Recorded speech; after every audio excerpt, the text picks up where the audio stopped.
And innovation is actually doing something better, but it depends on trying to do something better. And a lot of it's with tools and gadgets, as well as with process and with policy changes.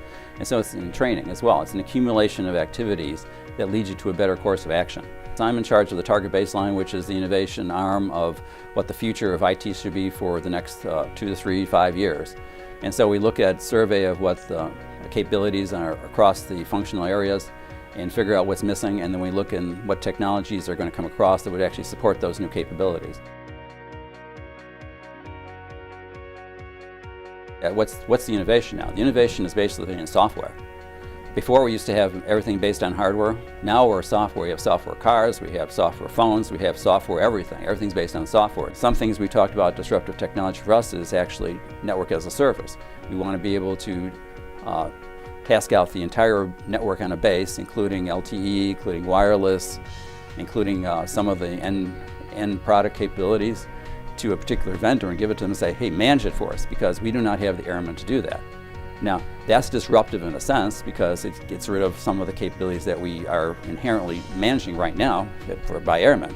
But again, it's evolutionary to the rest of the industry out there. I mean, that's what they're doing. So you have to look at it from both viewpoints of how disruptive it is. I think you need quick acquisition to acquire disruptive technology. And that's one of the problems that we have is sometimes it's difficult to get it quick.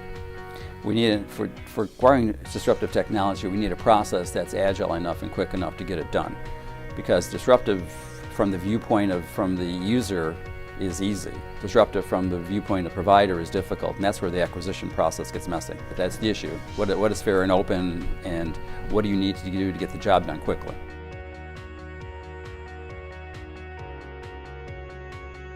It's always simpler when you start, and you learn that you have a lot of contracting issues and SLA issues that you have to resolve as you go forward with it.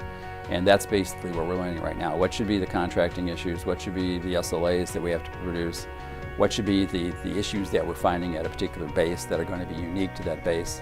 You can't just say, oh, everybody in the Air Force hold until I come out with something. It doesn't work that way. Everybody has a mission to achieve, and therefore they have to keep on going what they're doing.